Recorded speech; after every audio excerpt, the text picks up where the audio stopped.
Mad Double V, VGMA Awesome. We're here at the Creative England Centre on College Green, Bristol, having a look at the Global Games Jam 2013 event, whereby video games are being made in 48 hours. Let's kind of look at these guys and see what the future of the gaming industry are getting up to.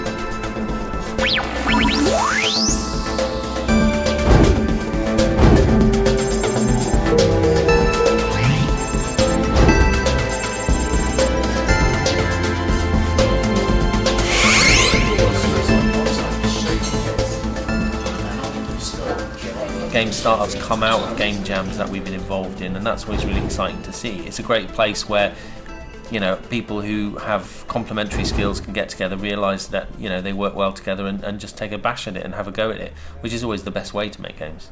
I'm here with Ash, Cody and Olaf, working on the Global Games Jam 2013 event. Guys, how's it going? Olaf, do you want to start first? Like, what sort of what was the concept? What was the brief that you guys were given for this event?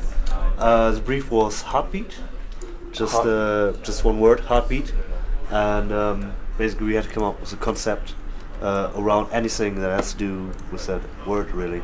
So far it's been great. I mean, this is a little different from other ones I've done in that you can be here overnight, but we were here till quite late, so yeah, we're kind of feeling the drag a little now. Yeah.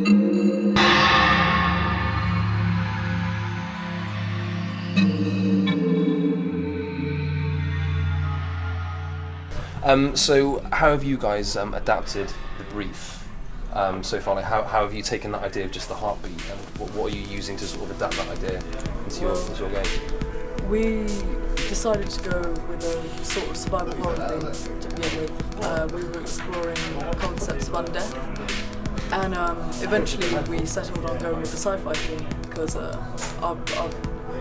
we all love sci-fi.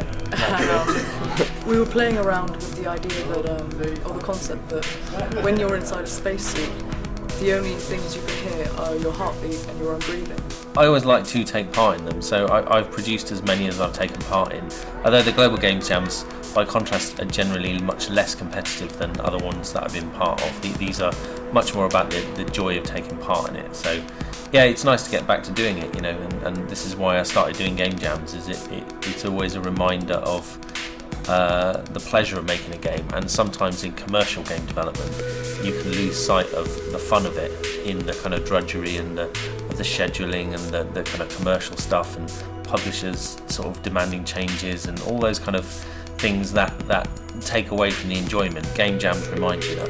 You don't want it overly formal, because if you start overly structuring it and trying to bring, you know, people in with, you know, money and producers and people like that, the red tape will stifle what this is about, and this has to be about anyone being welcome to take part, not some kind of entry criteria or anything like that. Anything to Yeah. Let things go. I know, Mike. I'm halfway through writing a thing. Yeah. So. Hit them with the standard programming excuse. It's in progress. Right. So we've got a dungeon here, and you've got a dungeon heart, and some good guys are trying to take your dungeon out. So we've got them moving in to attack your dungeon heart. So we've got them attacking it at the moment. So they're knocking chunks out of that, and eventually we're going to have you spawning creatures out of here that will go and attack these guys. Once it's up and running, and once you get that mix of people, inevitably new stuff emerges out of that. And actually, this one's been really good. They've been bringing TV people into this one, which is a bit of a change from the normal thing we do. And I think that's really exciting to see. And there's potential cross collaborations there. So yeah, and you can do that in a space like this where everything's up for grabs. Nobody's necessarily owning the space. Everybody's open to collaborative working. It's much easier to do that. The innovation that's taken place here, the networking, the collaboration, I mean, everything here is such an amazing thing to be a part of. I think the event itself is really, really great for the industry, for the people, discovering people that don't necessarily have the opportunities at the moment. You know, it's about kind of salvaging people that are kind of in areas that wouldn't necessarily be or sort of found or something. You know, these Explay and the Global Games Jam gives people an opportunity to all come together and actually be able to produce something together under intense kind of circumstances as well. But what you get at the end of that is such a great end product, and it's not just the game itself. As I say, you make contacts, you know, there's a collaboration ethos there as well. The organisers have been have put on a fantastic event.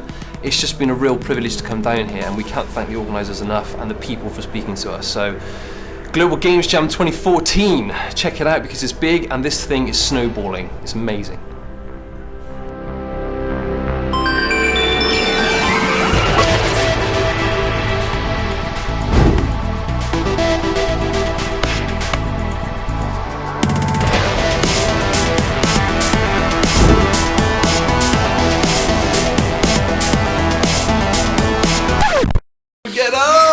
Hello, Ross Wilson. What does it feel like to be a committed member of the VGM Awesome team? Hey! Ed?